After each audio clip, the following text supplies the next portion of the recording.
The following program is an original production of Link TV.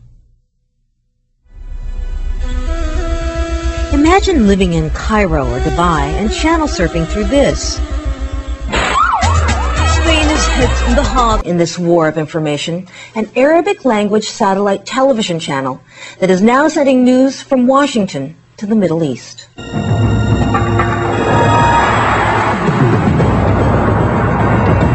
In a way, these commercials say it all. Watching Al-Hurra, which means the free one, will bring you out of the darkness into the light of truth and open debate. At least that's the message Al-Hurra's creators say they're trying to send. أنا عمري 25 سنة. هي عمرها هلأ بلش. حسيتها مثلي ومثل جيلي. مثل اسمها حرة. مشان هيك أنا هون. In February, this soon-to-be 24-hour channel began beaming news, talk shows, and documentaries to 22 countries across the Middle East.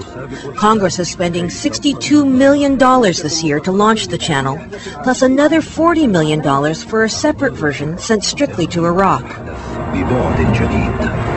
Producers have carefully selected a diverse group of anchors, and they've promised to present a wider range of stories than Arab competitors, including this one about gay marriages in San Francisco, despite the fact that this brief kiss between lesbians breaks all sorts of Arab cultural taboos. Now, internet cafes, as their patrons call them, are spreading like wildfire. As its critics might expect, Al-Hurra is broadcasting upbeat stories about how life is improving for Iraqis. Under the former regime, it was difficult because the internet was tightly controlled by the government. People were hesitant to go online. But it is also showing images that won't please close U.S. allies, such as Israel. Look at this terrorism. He was sound asleep in his home and they came and shot him. They come with their tanks, but they say they are for peace. Where's the terrorism? Who are the terrorists, them or us? Unfortunately, the man charged with putting Al-Hurra on the air is not able to join us as planned. But joining us from Washington, D.C. is John Alterman. He directs the Middle Eastern program at the Center for Strategic and International Studies. He's worked for the State Department and has just returned from the Middle East, where he talked with many of the players in Arab TV. And joining us here in San Francisco is AbuKhalil. He teaches political science at California State University Stanislaus and has frequently appeared on Al Jazeera TV along with many other Arab stations. Also joining us is Jamal Dajani, who produces the Daily Mosaic show. Part of his job entails monitoring more than 30 different Arab television networks. He's recently returned from Egypt, where he got to talk to the people on the street who are watching all of these satellite channels. Welcome. John, my first question is to you. Imagine you're channel surfing in Beirut and you stumble upon Al-Hurra. What would you see? In many ways, what you see is what you see on all the different news channels. One of the things I think is absolutely remarkable in the last 10 years is how many good news channels there are showing the same kinds of images from all over the world. In fact, until you saw that it was Al-Hurra from a logo or something else on the screen, you'd think it was Euronews, CNN, or Al Jazeera or something else. Would you agree that there's nothing to distinguish it immediately as being American? Well, I think that I've had a chance to see tapes of Al-Hurra, and I can say I agree with John that there has been a proliferation of very sophisticated, highly professional, visually appealing media in the Arab world, particularly in the area of TV station. Not only the Arab one, but those that are broadcasting in French, in English, and some from the United States. I was rather surprised at the very low quality of the visual images as well as the kind of operation that comes out of Al-Hurra. Can you give me some examples? Well, I mean, for example, it struck me that the command of Arabic language, which is absolutely essential. I mean, the Arab world is one that defines its own identity on the basis of the Arabic language.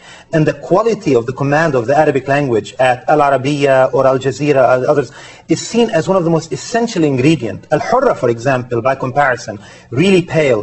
So that's one thing that is very striking. There are a lot of mishaps on the air that happened, for example, the few tapes that I've seen. On Al Jazeera, that doesn't occur. The lively interaction, the interviews that took place live were unusual. For example, I was watching an interview with a Libyan dissident who just was released from jail in Libya. And while he was talking about his ordeal in Libyan jail, he started to mouth off against the recent honeymoon between the American and the Libyan government. As soon as he started to express his views, he was cut off in a very abrupt fashion, and they ended it into another segment. So the thing that they have to realize, they are comparing Al-Hurra not to what proliferates and what people are watching in the Arab world like Al Jazeera, Al Arabiya and Abu Dhabi, but they are comparing it to the lousy former mouthpieces and propaganda outlets of the Arab government. The Arab world has progressed. The United States propaganda techniques are far behind. Well, what would you say they're doing right, and what would you say they're doing wrong? Balance and objectivity in the Arab world. What would you say, John, are their unstated goals? I think their unstated goals are to win more people over to at least an understanding of American policy motivations, if not agreement with them. You know, I have to say, these guys are really, they're in their first month, or they're just past their first month. Arabiya had a rocky first month as well. I think we have to be careful about distinguishing what reflects problems in the station that can't be solved or are harder to solve, and problems that are just when you start a big news channel from scratch and trying to build the infrastructure up. I think there's a difference. I don't like everything they're doing, but I think some of it is going to go away. Some of it isn't going to go away, and really is something we have to look more carefully at. Right, but there's a question that is more important than that, which is at the heart of American propaganda efforts after September 11 in the Arab world is a fundamental insult to the intelligence and minds of the Arab people, which is we are able to, they think they can maintain two irreconcilable goals, which is the United States government wants to be able to continue to bomb, to shower the region, Iraq, Afghanistan, and elsewhere, and to allow Israel to shower the Palestinians with bombs and rockets, while trying by the silly propaganda of Radio Sawa and Al-Hurra TV to capture the imagination and the sympathy of the Arab people. I mean, it is not going to work. Make no mistake about it, the Arabs are not angry at the United States for its culture, for its TV, music, or art. They are angry about U.S. foreign policy. And that is not going to change, even if they spend $50 million more on silly propaganda. We have some interesting new statistics that come actually from the State Department, from the Coalition Provisional Authority. They went and polled urban Iraqis, and this is what they found. They found that when you look at where Iraqis are getting their news, that overwhelmingly 62% get their news from Iraqi TV, some 26% from foreign TV, and far smaller numbers get it from newspapers, radio, or discussion. Well, that's again because most Iraqis watch terrestrial television, and the coalition has replaced the Iraqi TV. Basically, Saddam TV has been replaced now by the coalition television. They found that about 33% of Iraqis who have television have satellite TV as well. Do you think that that's a growing trend, that more and more people throughout the Middle East are able to see satellite somewhere? Well, I think this is a growing problem. I mean, it is a problem throughout the world. I mean, we find in the United States in the last presidential election, some 49% of college-age students got their information about the elections from late-night comedy shows. So, I mean, even in France, a highly intellectual culture there, we find that with the invasion of cable TV, readership of Le Monde and various other French newspapers have gone substantially down. I mean, this is why now the media has become a weapon in the arms of governments, all governments. The French poet Mallarmé said in the 19th century, the book has become a grenade. And I say today, TV stations have become grenades used in the arsenal of various empire, I mean, the United States empire and the various governments in the Middle East. Also, let me try to answer Wendy's question, if I could, about the proliferation of satellite television. It seems to me that a lot of the growth in satellite television viewership has begun to taper off for reasons mostly of cost.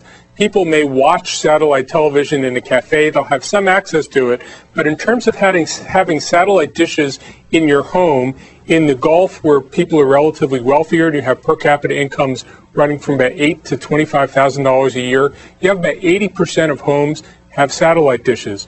In the Palestinian Authority, you have about 40% of people have satellite dishes in their home. If you go to Egypt, you're talking about 15%, and that number has started to flatten out. John, the figures are not accurate because, you know, when they measure it, they measure the sales of satellite dishes. For example, my brother is in a middle-class neighborhood in Beirut. to one satellite dish are hooked a variety of homes. So the statistics underreport what people are watching and the kind of access. In addition to that, you have to remember that the community in the Middle East is far communal. So around one TV set is more than a nuclear family. And I think this is something American propaganda caught up with later. After they spent all the lavish money on Radio Sawa, they discovered, lo and behold, people are not listening to radio anymore. So let's throw in some money for TV. But I should also say, culture. They also, people like in Egypt, they go to the cafes to watch the news on the satellite. So you cannot count only by the dishes or dish sales that they have. There are far more people. Do you have a satellite dish in your home? Yes or no? That's where the numbers come from. Yeah. Well, clearly everybody else. Clearly the U.S. government is concerned enough to try and make an inroad. I mean, if people do have satellite television, terrestrial television, and they're hearing unrelentingly negative things about the United States, what would you have them do? I would say the characterization of Al Jazeera and Al Arabiya and TV stations are rather inaccurate here in the United States.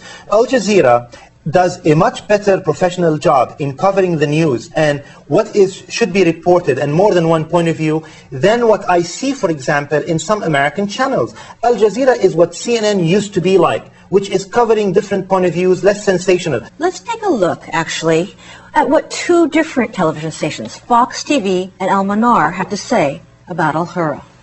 While the fight for control of Iraq continues, as you saw, with attacks on Americans, Iraqi police, and oil facilities, there is another battle going on in the newly freed country, and that is the struggle for fair, open, and honest news coverage in Iraq. Fox News correspondent William Lajeunesse reports. It's more than just a difference of spin, looking at the same story. Would you call this a clash of values and culture?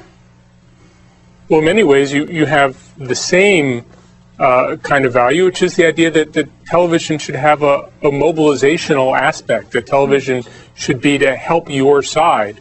There's a whole spectrum, and there's a spectrum even within individual channels. I find Al-Manar's broadcasting in Arabic to be slightly different than its broadcasting in English. Talk shows are often different from the news. Different hosts are different. I mean, there's a lot of variety. I think Assad is right that there's a lot of lumpiness in this, and when we keep wanting to paint everybody as they're good, they're bad, and it doesn't really work that way. I also want to say that any media station in the Middle East, if they want to win, they really have to broaden the contours and the parameters of the debate. For example, take Al-Manar, which is quite ideological. I mean, it is as ideological on one area as Fox News is. And Islamic channel. It's Islamic. It's affiliated, of course, with Hezbollah and most likely get quite a bit of money from Iran. But I have noticed, for example, in Al-Manar, when they first started, they would not have any woman who is not covered. Now they have women who are uncovered. In the beginning, everybody who appeared as a guest on talk shows had to be somebody who shared their ideological agendas. Now they have people, secularists, left-wingers, people like me, you know. They have people like that now. They didn't used to do that anymore. Now it's still within certain parameters that they have set. But if for them to be able to catch up with the trend in the media, they have definitely changed. Sometimes Arab television, especially, even more than American television, more than the shout shows, can look like professional wrestling. There's a good guy, there's a bad guy, you know who's going to win, and the host keeps trying to keep the fight going until the good guy wins. And John Crossfire is not like that. Hannity and Colm is not like that on Fox News. I mean, they learned the tricks of the trade from the U.S. media. All That's these not shows to you're say it's talking the way to do it. What's the difference? I mean, the only difference is we are more long-winded. Our attention span is much longer than those of America. And they last for an hour and a half. Exactly. Instead of half an hour, it's 90 minutes. But the trick is an American one, and they are learning to play it. But I want to get back to what you were saying, that in order to win, what you said, which must mean to get viewership, you have to be broader now. Absolutely. You have to be more ideologically open. And you have to be sensitive and to is Al Jazeera and Al Arabiya that's pushing this? I mean, this applies to everybody. For example, Al Jazeera, they have been criticized by the United States government and people here who don't know Arabic because they said they play a lot of Bin Laden tapes. How many Americans know? I mean, I'm sick and tired at the extent to which every sneeze by any American official today is carried live on Al Jazeera. People don't know that Al Jazeera also, to an extreme case, covers every official statement in Washington, D.C. So it is more than one point of view. When Colin Powell spoke